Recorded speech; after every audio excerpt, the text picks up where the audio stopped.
Welcome inside Appalachia. I'm Mason Adams.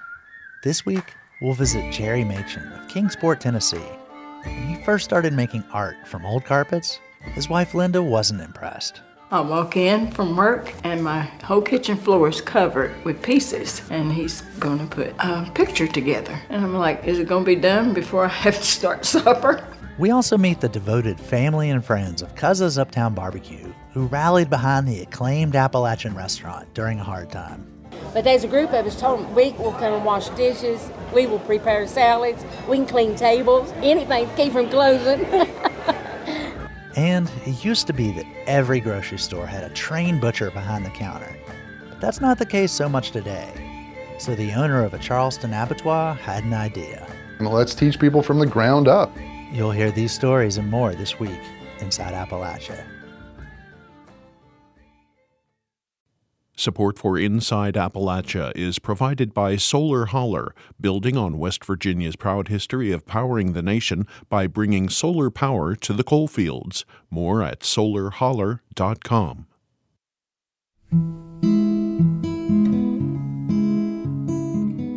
Welcome inside Appalachia. I'm Mason Adams. The last 3 years have shown how fragile our food supply chain can be. Earlier in the pandemic, distribution bottlenecks and breakdowns at processing plants meant some products went missing from grocery store shelves. That's why Buzz Food Service in Charleston set out to build a new model for locally raised meat. But it needed butchers to make that plan work. And butchers can be scarce. So Buzz came up with an old-fashioned solution, an apprenticeship program. Folkwiz reporter Zach Harold has the story. Bo Bellamy gets to Buzz Food Service at 7 a.m., a full hour before the day's meat cutting begins. Buzz sells fresh meat and seafood to restaurants, resorts, and other commercial customers in 7 Appalachian states, all from a headquarters just outside Charleston. But before any of that can happen, the butcher shop has to pass a daily inspection by the U.S. Department of Agriculture. That's why Bo's here, getting things ready. They're not looking for chunks of meat. They're looking for tiny, tiny little specks. And if they find something like that, they either you have to fix it, or, they could shut you down altogether. And sure enough, he spots a tiny speck of meat, smaller than the size of a match head, wedged between 2 tables. See? That little spot right there. He takes a cloth and cleans it off. That's enough to get you in trouble with the USDA. Bo clearly knows his way around this meat shop, but he's only been doing this for about a year. He spent the previous 10 years as a paramedic, riding around on ambulances. But then the pandemic hit. Bo and his wife had a premature newborn baby with breathing troubles. He didn't want to risk bringing anything home, so he quit.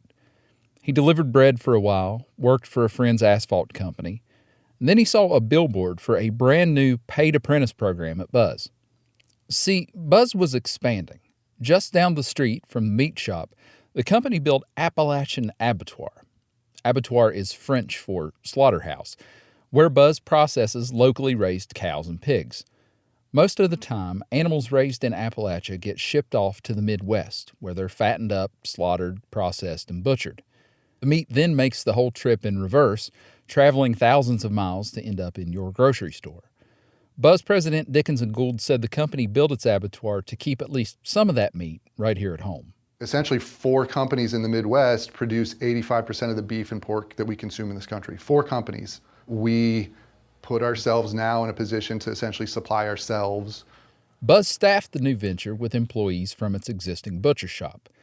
But that meant it needed somebody to take their place, and experienced meat cutters aren't exactly in ready supply. And I had many people say to me, that sounds like a great plan, but where are you going to find people to do that kind of work? And the best idea we came up with and that we kept coming back to was, let's start from scratch with a real apprentice program. Let's teach people from the ground up. Previously, Buzz trained meat cutters one-on-one. New hires learned at the elbow of a more experienced butcher. But with so many newbies coming all at once, the company needed to formalize the process. When Bo and 4 other apprentices started work at Buzz in September 2021, they began an intensive curriculum that covered every aspect of the meat business, not just cutting the meat, but also the economics of it. Apprentices learn about the biology of cattle. They've taken field trips to other processing facilities. They get the chance to work shifts at General Steak and Seafood, Buzz's retail operation in downtown Charleston. And it worked. Angela Gould, the company's chief operations officer, says this approach has helped apprentices become much more proficient, much faster.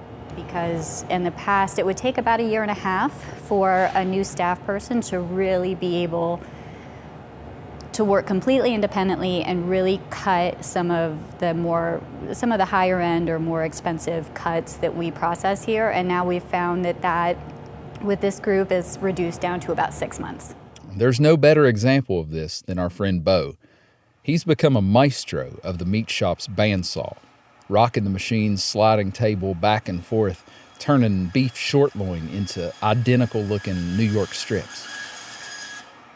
He's even training students of his own after a second class of 6 apprentices started in January 2022. And what you're doing is you're setting it up to look good as a runner. It's 2 years as a paramedic before they allow you to get on an ambulance. So to be able to walk in the first day and start to learn, and then after 5 months to be able to teach somebody else it's certainly a credit to the program. But Bo's education is only about halfway done. The whole apprenticeship program takes 2 years to complete. At the end, he'll hold a certificate recognized by the U.S. Department of Labor, and from there, he can pretty much write his own ticket. Have you noticed that there aren't as many butchers in grocery stores anymore? Well, Buzz President Dickinson Gould says that's not because it isn't profitable. Grocery stores just can't find anybody qualified to do the job. The grocery stores are essentially realizing, where's the next generation of people qualified to do this work? They don't exist, nor is there a school you can send people to for that kind of training. It's exactly the kind of training that we're building here. For his part, Bo says he's going to stick around Buzz for a while. But even if he were to leave and go to work for a grocery store or maybe start a butcher shop of his own, it would still serve Buzz's overall goal to make the supply chains that we all depend on a whole lot shorter. For Inside Appalachia, I'm Zach Harold in Charleston, West Virginia. They call me the meat man. You ought to see me eat now. I'm the meat man. Lots of families live with furniture, silverware, and rugs, but we sometimes take them for granted. We seldom think about who makes these items or where to turn when they need repaired. One man in Kingsport, Tennessee, has been building and repairing carpets and rugs for more than 50 years. For Jerry Machen Sr., the business not only provides him with a livelihood, but also an opportunity for expression and discovery. Folkways reporter Nicole Musgrave has the story. In their 2-room workshop in downtown Kingsport, Jerry Machen and his wife and business partner, Linda Machen, are picking out colors for a custom butterfly rug. What is this? Mustard? Mustard seed. Where are you going with the mustard seed? She just wanted it to pop on the corners. Like here? Jerry designed the rug and created a template out of butcher paper. The future rug will be one big butterfly in a mix of pastel colors. As they work, Jerry tapes small pieces of yarn to the template to see how all the colors work together. Hold on to it. Thank you.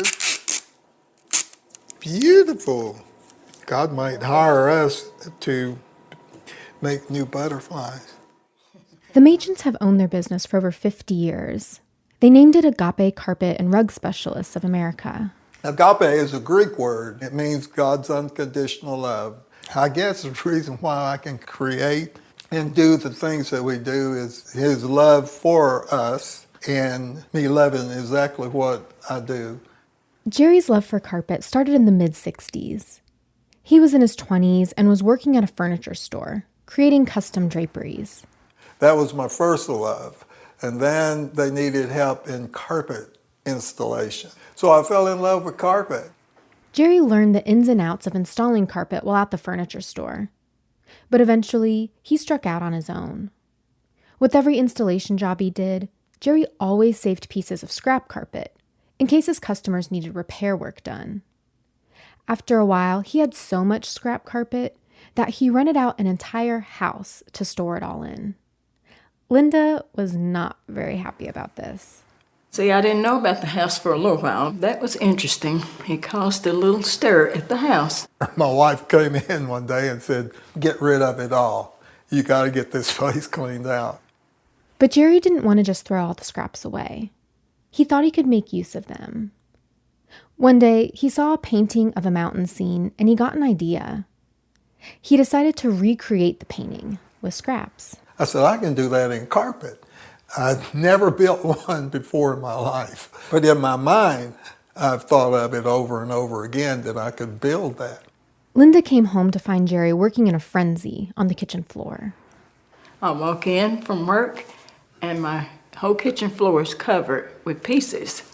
And he's going to put a picture together. And I'm like, is it going to be done before I have to start supper? At this point, it was the 70s, so Jerry was working with pieces of shag carpet in vibrant hues of blues, oranges, reds, and pastel pinks. He hand-sewed all the pieces together from the back, and he was surprised by the outcome. When I turned it over, I was amazed at how it looked. It was actually beautiful. After creating that mountain scene, Jerry soon began sewing one-of-a-kind rugs and wall hangings for customers. He's created hundreds of designs, including horoscope signs, landscapes, animals, and logos. For Jerry, it's a thrill to bring an idea to life. I love working with my hands. If you can build it in your mind, you can put your hands to it and you can put it together. Over the years, the business has turned into a family affair. Along with Linda, Jerry works alongside his grandson and his oldest son, Jerry Jr., who goes by Joey. Today, in the back room of the workshop, Jerry watches over as Joey uses clippers to shave down the edge of a piece of carpet. Once the edge is straight and neat, Joey uses an air compressor to blow the tiny scraps out of his way. Finally, he sews on a strip of fringe to finish the edge. And voila! Nice and stitched through here. Joey explains that along with installing carpet and creating custom designs, they also do a lot of restoration work. The restoration is a big part of the business. A lot of people have rugs in homes that's been handed down from generation to generation, and bringing those back to life is pretty amazing. But the Machens don't just clean and repair rugs that customers bring in. Sometimes, Jerry will find rugs that people have thrown away. He'll bring them into the shop and give them the new life he feels they deserve. I can tell a real good rug, so when I find a good one, then of course I'll stop and pick it up. I like to solve it. I like to go and make it whole again. Instead of trashing it and throwing it away, then I like to repair it or build it back. Much like the custom design work, the restoration work is an opportunity for Jerry to put his creativity and problem-solving skills into motion. Every one of them tells a story. It's not one rug that is specially hand-knotted and tufted that is the same. Every one is different. So you have to find the method that they use, the knot that they use to even repair it. If not, it's going to show up. So it's a learning process every day. Jerry's not the only one at the shop who finds creative fulfillment in the installation and restoration. Joey does too. It's more artwork than it is work. It's more creative. You know, you have a chance to expand your imagination on doing different things, you know. And it's a lot of fun. And Linda feels similarly. I didn't even know I had any creative abilities, but I was good with colors and with shapes. Jerry continues to teach others about the art of carpet design and repair. In 2021, he was awarded a Traditional Arts Apprenticeship grant from the Tennessee Folklife Program. Through the grant, he's mentoring Stacy Kimbler on how to create pictorial wall hangings using a tufting gun. Today at the shop, Stacy's working on a honeybee design. Stacy stands at a 7-foot-tall wooden frame that has a piece of white cloth stretched over it. He holds the tufting gun up to the cloth, and as he pulls the trigger, yarn shoots into the cloth at high speeds, creating the tufted design. Jerry stands nearby and gives advice on how close together the tufted rows should be. Yeah, you can go over top of it, it won't hurt it, but just go and fill it in the middle. Tighter the better. Yeah. While Jerry values passing down his knowledge of carpet art to others, he acknowledges that there's always more he can learn too. If you have a gift, then the gift should keep on giving. I think it's very important to just keep what we have and learn from it. I don't know everything, and I'll never know everything, but I'm willing to learn each and every day. And after all these years in the business, the possibility of discovering something new is what keeps Jerry going. For Inside Appalachia, I'm Nicole Musgrave in Kingsport, Tennessee. Those last two stories came from our Folkways reporting project, which covers arts and culture in the region. Zach and Nicole each made short documentary videos about their stories. Check them out on our website, wvpublic.org.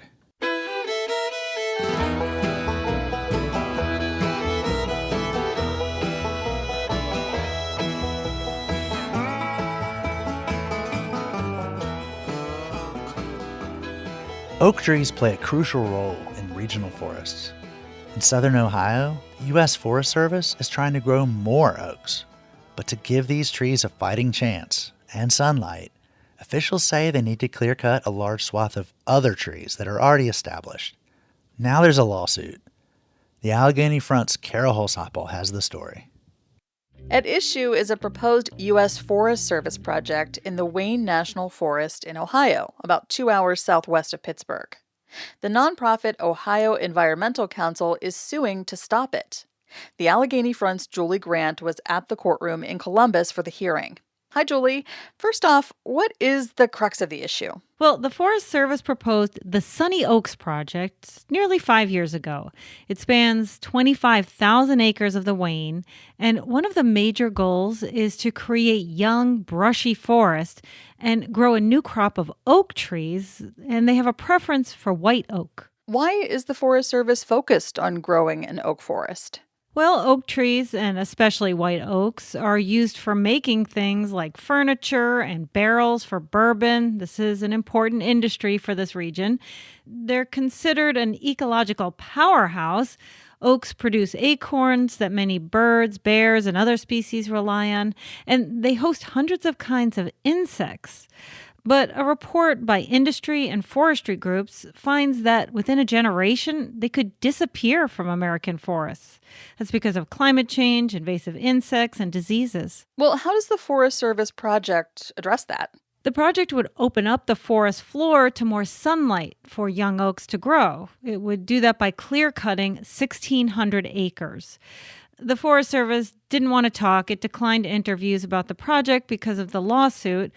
But according to a video made by the agency, the clear cut would mean all the trees would start back from zero age, and that would give oaks an advantage. Okay, well, I take it this is why the Ohio Environmental Council takes issue with this project. Yeah, that's right. At least in part, OEC attorney Nathan Johnson says regrowth after clear cutting only works if the oak trees already have roots that are well established. And he says the Forest Service just doesn't have the data to know that. In U.S. District Court in Columbus, Johnson argued before Chief Judge Algernon Marbley that the agency is not following its own forest plan for the Wayne. There's a standard in that plan, and it requires the agency to maintain 12 trees per acre, trees that have loose bark. Those are oaks and hickories. That loose bark provides habitat for endangered Indiana bats. I spoke with Johnson on the courthouse steps after the hearing about this. Unfortunately, the Forest Service wanted to move clear cuts and other cuts of similar nature so badly that they just took this standard and essentially threw it in the garbage can, something that's highly unlawful under any sort of way of looking at the situation. So what's the actual legal argument? Johnson argued that the Forest Service's decision to clear cut and not maintain those 12 trees per acre was arbitrary and capricious. That's a legal term. Judge Marbley then turned to Department of Justice attorney Paul Freeborn, who represented the Forest Service, and asked why the agency didn't just change the forest plan to avoid these claims. Freeborn argued that in the project area, there aren't that many trees with loose bark, and he said the agency has flexibility to not follow the standard. What happens next? Well, Judge Marbley noted that in his many years as a federal judge, he'd never gotten to consider trees in a case, and he really appreciated that. But in terms of a decision, he said it should be issued in 10 to 14 days. Thanks, Julie. Sure thing, Kara. More from Julie Grant at AlleghenyFront.org. I'm Kara Holsapple. The Allegheny Front is based in Pittsburgh and reports on regional environmental news. Later in the show, we head to Pounding Mill, Virginia, to visit a barbecue restaurant that serves up Southern Chinese egg rolls with American cheese. No, actually, one of our old staff came up with the idea. She wanted to put a slice of cheese, and the thing that was around was Velveeta. So after we tasted it, we thought, wow, that's good. That's after a break. You're Inside Appalachia. I'm Mason Adams.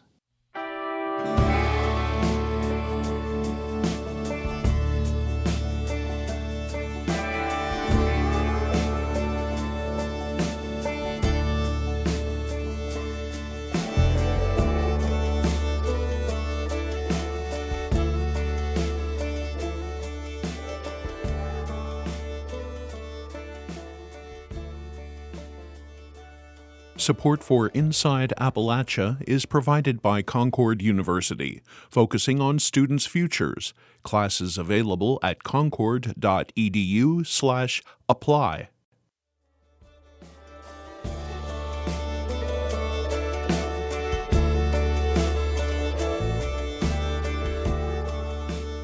In 1862, during the Civil War, 20 Jewish Union soldiers came together in southern West Virginia for a Passover feast known as a Seder. This year, a group in Beckley, West Virginia is recognizing that event.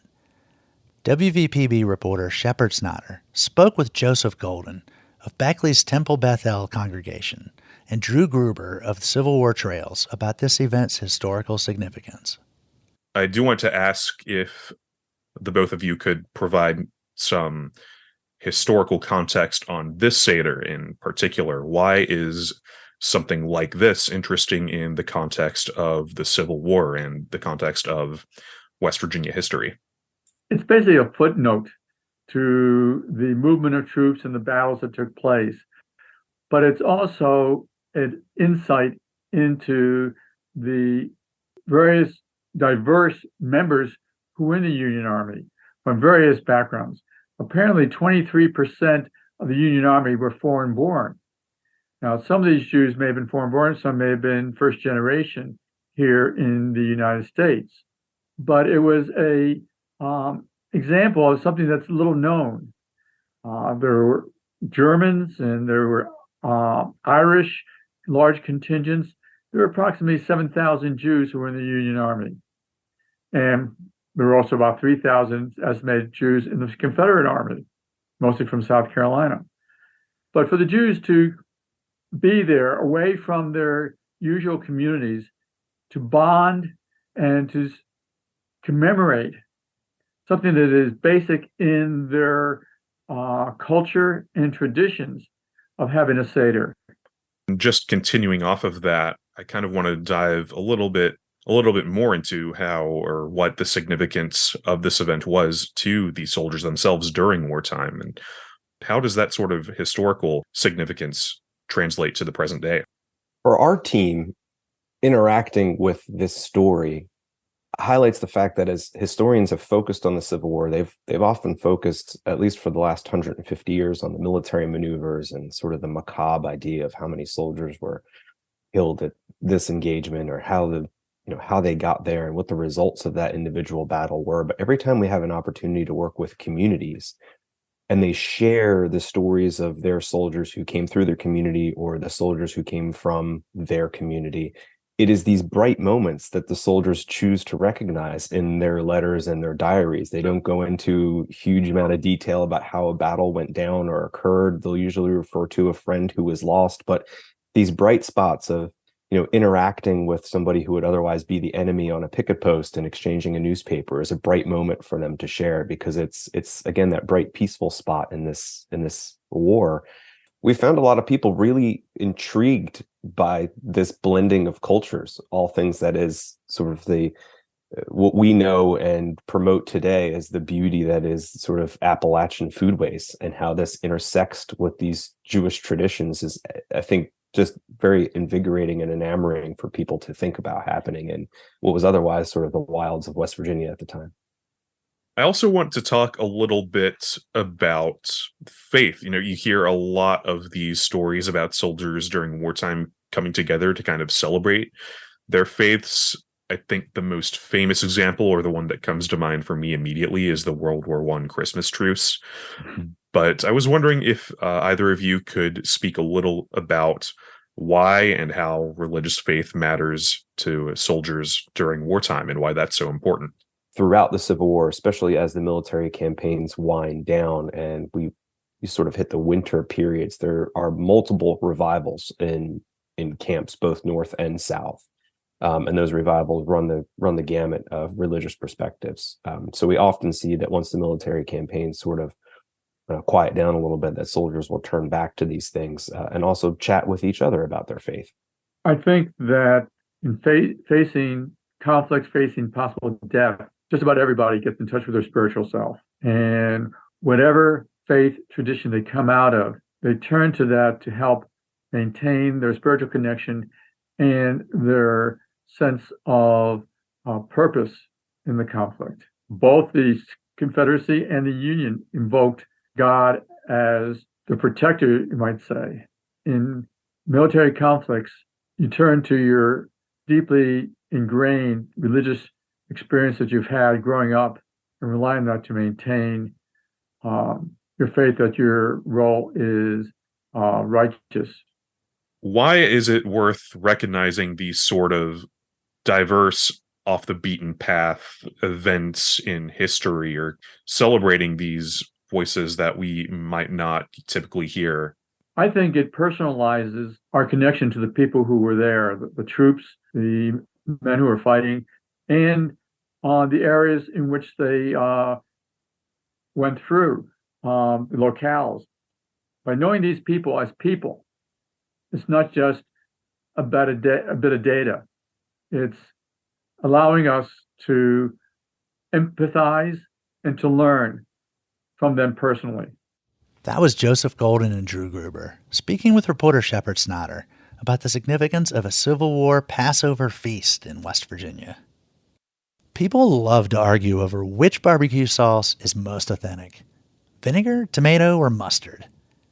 But Cuz's Uptown Barbecue in Tazewell County, Virginia, is distinguished by something entirely different. For one thing, its food is inspired by Asian cuisine and local mountain specialties. You can find things on its menu like morel mushrooms, cheesy egg rolls, and country ham caprese. Folkways reporter Connie Bailey-Kitts and her family recently stopped in at Cuz's for dinner. Connie brings us this story. It's a little past 5:30, and the gravel parking lot of Cuz's Uptown Barbecue is full of cars, vans, trucks, and motorcycles. Customers are already lining up outside this big purple, orange, and blue barn with its attached red brick silo sitting just off the edge of a 4-lane highway. It's a blue pig! Just in front of the restaurant's entrance, 2 life-size ceramic pigs stand like sentries. A pig in a tutu stands atop the gate post. Customers are leaving as we go in. That door's heavy. I know it'll break your arm. It's heavy because it's the original double-hung oak door of this former dairy barn. Once inside, paintings of pigs morph into dragons. Red, pink, and yellow Chinese lanterns hang from the dining room ceiling. There's a string of masks and cartoon characters running the length of the bar. You could easily think you're in a folk art museum. That's Siobhan Thompson, who owns Cuz's, seating customers at one of the 40 hand-painted tables or booths. When we first opened in 79, it was just, we had 4 tables, and there were lines out the door on the porch. The lines still go out the door. People arrive by all modes of transportation, from hikers on foot to CEOs who come in by helicopter.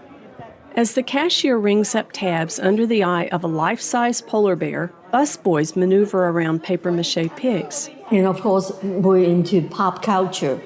Pee Wee Herman, who else? Superman, Hulk Hogan, Elvis. Most of this art was either drawn, painted, or curated by Yvonne's late husband, Mike, an art history major who co-founded the restaurant. He loved animals, period. There's this cow, but he couldn't stand it because it was too plain, so he painted it with polka dots. Other art in the restaurant came as gifts from customers, like a life-size cutout of Elvis in pink overalls holding a pig in his arms. Somebody stole that one time. It was sticking out of the convertible as they left the parking lot. But then they brought it back a few years later. They felt bad. See, everything in here has a history. I was curious about that history, especially since the mixture of Asian and Appalachian seems pretty impossible to miss. Native hickory wood alongside elephant bamboo. Woodcuts alongside a silk Chinese embroidery of chickens. Turns out Yvonne is Chinese and grew up in Hong Kong. She wanted to go to college in the United States. And my uncle had a really good Chinese restaurant in St. Louis, Missouri. He was my sponsor, and I came and lived with him and started working in his restaurant from day one. He not only taught her about restaurants, but he also taught her life lessons. Like the time Yvonne saw an employee put sugar in her purse. I said, "Look, Uncle, she's taking sugar from you." He said, "Look away, look away." He said, "She's my best cook, my best worker.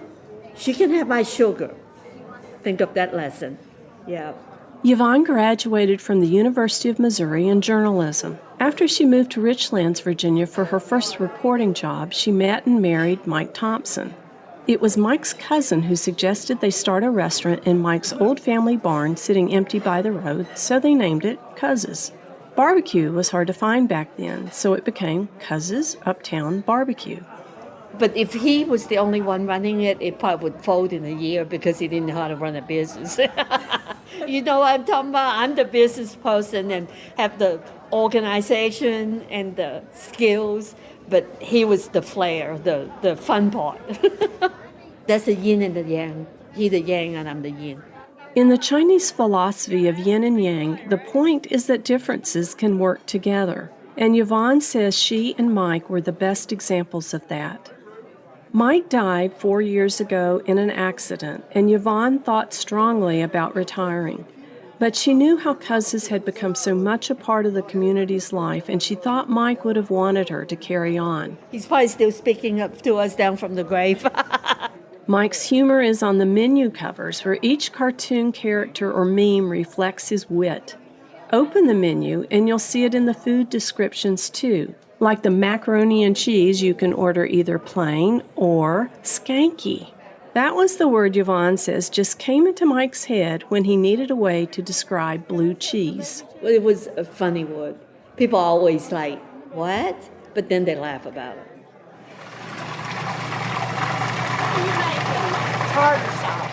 It's early morning at Cuz's, and the kitchen's been buzzing since 5 a.m. Yvonne is crimping a pie crust of one of her popular desserts, and she works right alongside her staff, many of whom have been with her for decades. Praise for the older people. They know how to work. But there are plenty of young faces, too, among the 30-some people on the payroll. From baby boomers to Gen Zers, Cuz's staff call each other family, figuratively and literally. Like 65-year-old dishwasher Judy Conley, who works alongside her 21-year-old niece, Megan Dye. Judy remembers Megan as a baby. When they first brought her to Cuz's, she was about this long, and I got to hold her. And now I'm working with her. On Mondays, when the task is to make 1,000 egg rolls, the kitchen crew becomes the kitchen brigade, and anyone can get recruited to help. Egg rolls have been on Cuz's menu from the start. The dipping sauce recipe came from Yvonne's uncle, but the version that Yvonne calls a Southern Chinese egg roll came later. No, actually, one of our old staff came up with the idea. She liked cheese and she wanted to put a slice of cheese, and the thing that was around was Velveeta. So that's how it came about. And after we tasted it, we thought, wow, that's good. Good enough to earn a mention in a food exhibit at the Museum of Chinese in America in New York City. Back by the grill, the brick ovens, and the barbecue smoker, award-winning chef Mike Oder, known as Mikey, has just finished cutting up steaks. This is a prime rib. Just trim it up a little bit. He's worked at Cuz's for 38 years, and now he's also Yvonne's business partner. He's proud of how the staff work together. Because everybody's been here so long, they just know what needs done. But everybody here's got their own personalities, and we all click good. It's like a family. Part of Chef Mikey's job is passing down techniques and shortcuts to the younger guys cooking the meats, like Taylor Cole. He started working when he was 15. He has a degree in applied mathematics from Radford University, and he chooses to work here rather than use his degree to teach. But as for applying that math in the kitchen, simple math ain't really my strong suit, more of like calculus. I'm way better at calculus than simple math for sure. I'm much rather go do some calculus and then break some tablespoons of teaspoons down. So I'm always like, Mikey, will you do this for me? Because I'm confusing myself trying to figure it out. he gets satisfaction out of working here. I love the rush that you get from when you get in 20 steaks filled up on your grill and everyone's just screaming at you. I love it. And I love, making great food for people enjoying it, them telling you they enjoyed it, knowing that you made that. I don't know, it's a lot of reward. Stepping out the back door, I see the restaurant's garden not far from the highway. In a good growing season, Yvonne says it allows Cuz's to serve exceptionally fresh food, like the corn. We pick them the day we use them, and you can't hardly buy corn like that. It'd be several days old at least. We're trying to conserve our effort to only grow things that we cannot buy. One of those heirlooms ends up in an appetizer where Cuz's adds an Appalachian twist to the Italian caprese salad, pairing country ham with fresh mozzarella, the basil, balsamic vinegar, and tomato. And this tomato is special because the seed was a gift from a customer whose family had grown it locally for over 100 years. And over the years, it's these kinds of community ties that have sustained Cuz's and been part of its resilience, most recently through COVID sicknesses. Last Saturday, they were closed because they had several employees sick.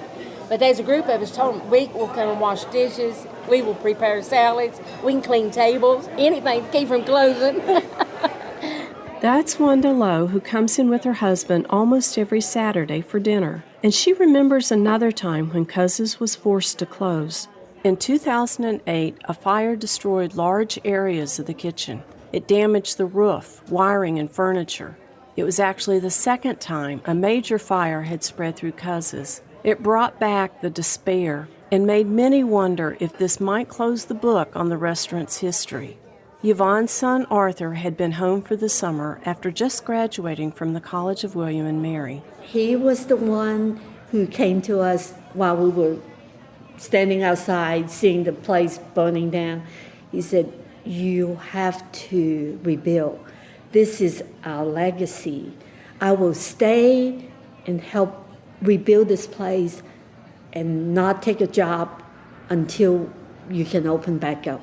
So he stayed and walked through the winter, and then he left when we were able to open the door. He found a job then. As I got ready to leave, Yvonne and I browsed through the public library's county cookbook that included one of Yvonne's recipes along with histories of restaurants. I asked Yvonne what she would want Cuz's to be remembered for. Treating people the way you want to be treated, walking in their shoes. And maybe it's like an older philosophy. So I think maybe the two words that sum up this place is passion and compassion. What do you think? And a heart. And to me, that's the starting point of a good business. For Inside Appalachia, I'm Connie Bailey Kitts in Pounding Mill, Virginia.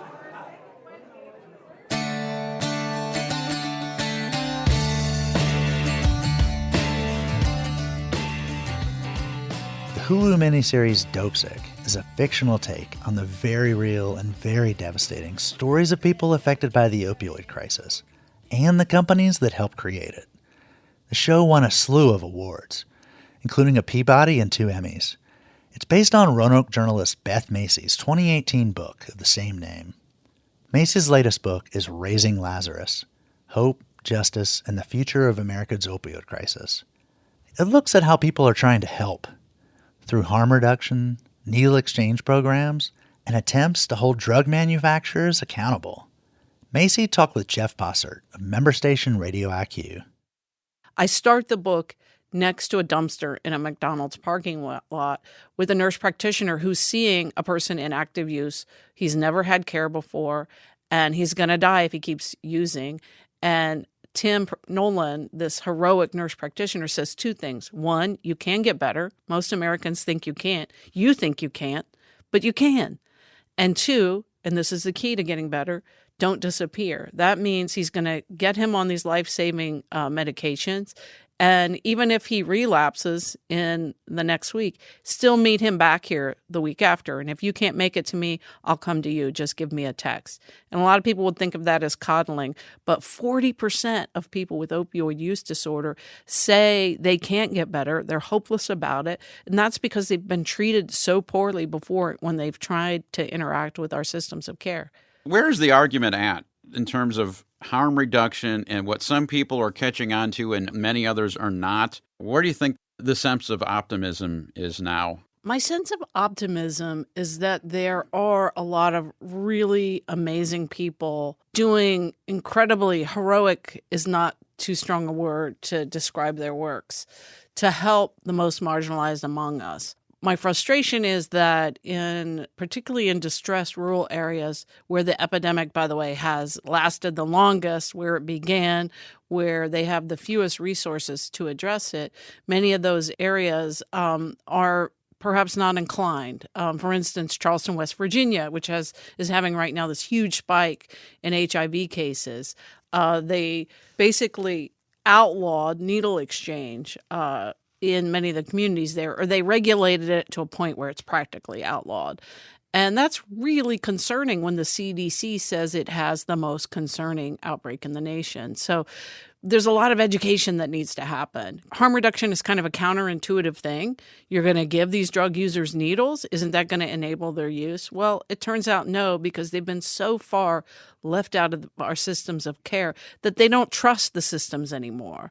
And so you've got to go to them where they are, build up trust, and eventually we know that people who go to needle exchanges are 5 times more likely to enter treatment.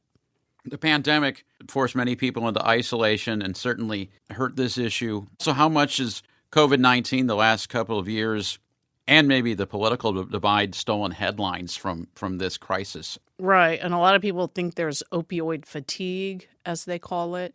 There's a lot of articles out practically every week about this morass of super complex opioid litigation.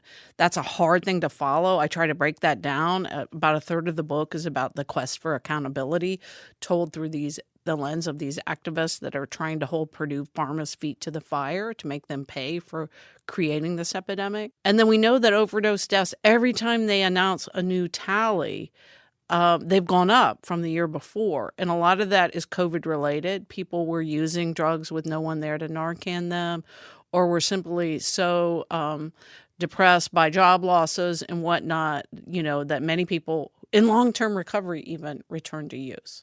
What hope is there left to try to hold the Sackler family accountable after bankruptcy court and paying billions to gain immunity from future litigation? Well, that's perfectly put, Jeff.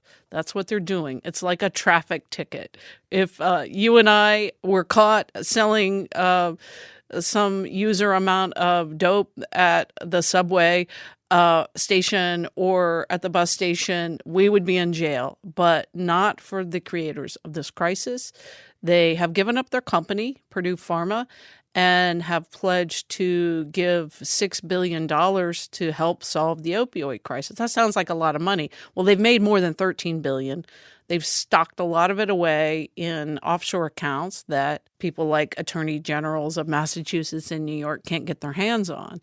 And they're rich enough that they've been able to hire $1,800 an hour lawyers to protect them, PR consultants to teach them, help them break the rules that they agreed to abide by when they pleaded guilty to fraudulent marketing in 2007 and again in 2020. This is what we call billionaire justice, alas. But there are still people working to hold their feet to the fire, including the trustee's office of the bankruptcy court under AG Merrick Garland. The case is still at appellate, and we're expecting a ruling any day now. And there's also talk of criminal indictments for the first time in years of the Sackler family. You know, this wasn't a driverless car. Somebody ran this company, and those people should be held to account. You mentioned a couple of times in the book President Biden's drug czar. He's had a mixed record regarding needle exchange programs, but claims to now back harm reduction. And I saw recently that he was now behind such programs, admitted to mistakes as the health commissioner in West Virginia. So I'm wondering what impact he might have if he's really changing his approach. Right. Dr. Rahul Gupta did. I thought it was great when he admitted that he had been wrong. That's rare for a politician these days. What I say at the end of the book, where I really do give some policy prescriptions based on my 10 years of covering this issue off and on, that the drug czar's office should be elevated to a cabinet-level position as it was prior. Back in the early 70s, under President Nixon, believe it or not, before he invented the war on drugs, he actually had a system of care for returning veterans who were from the Vietnam War who were addicted to heroin, so that anyone in any community could go to a walk-in clinic and get on methadone if they needed it, and also get help with their housing and social supports. And that's what we need to get back to. I'm also wondering about the emotional toll on you. You've lost a lot through writing Dope Sick and this book, friends or know people who have lost. And I'm wondering about needing better boundaries for yourself. I mean, where are you at emotionally after all this writing? Yeah, I was so bereft after Dope Sick, after we lost Tess Henry, because I had really followed her story and especially her mother's journey very closely. And I wasn't going to write about it again, frankly, because I was so having this, secondary trauma, my doctor thought. Just to provide some context here, a few years ago, Macy wrote about Tess Henry repeatedly being denied evidence-based care for addiction in the Roanoke area or being stigmatized when attending 12-step meetings. She had been attending a treatment facility in Las Vegas but wound up back on the streets still fighting addiction. Henry was murdered at age 28 in 2017.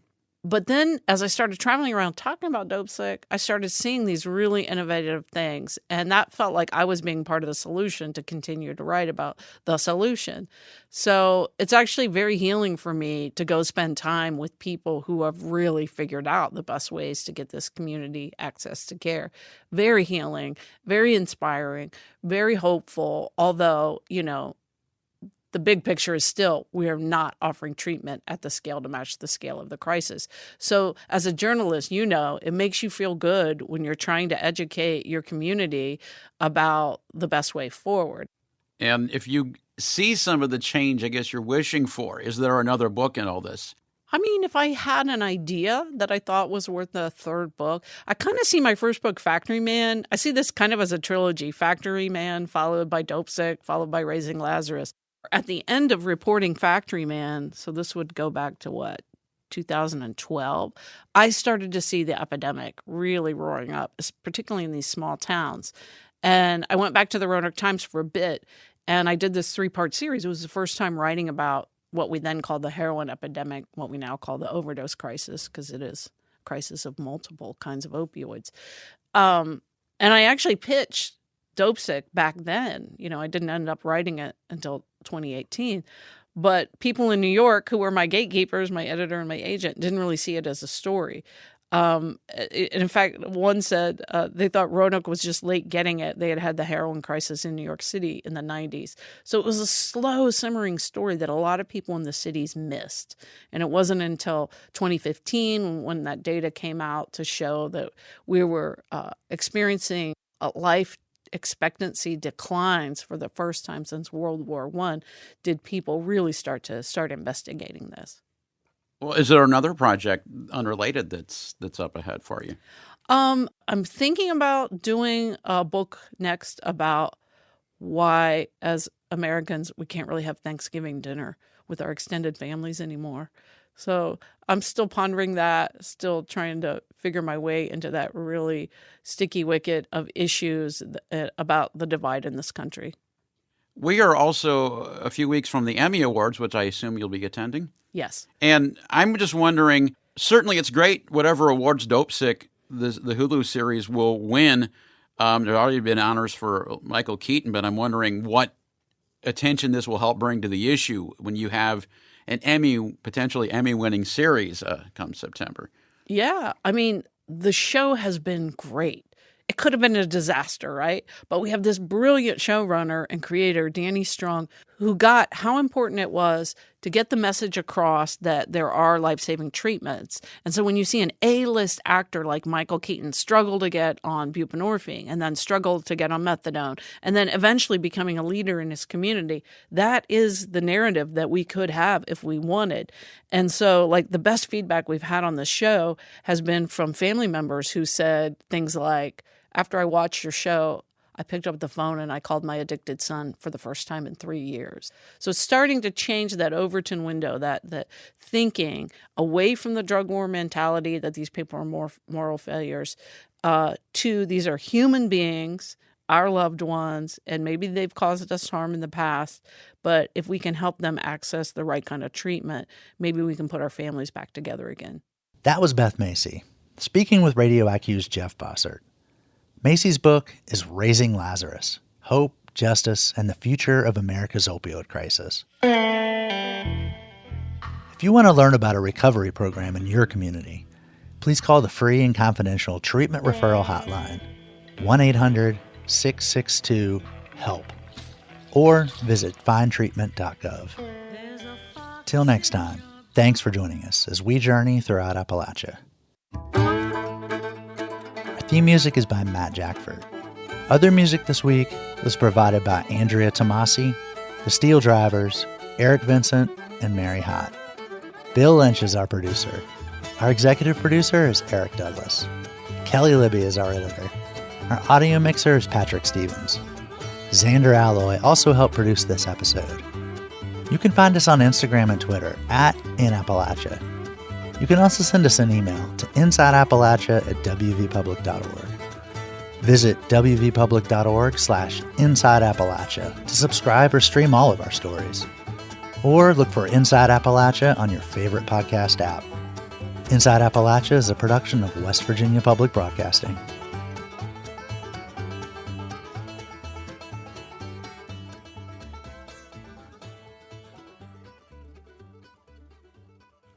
Support for Inside Appalachia is provided by Concord University, educating the people of our region and beyond for more than 150 years. More information at concord.edu.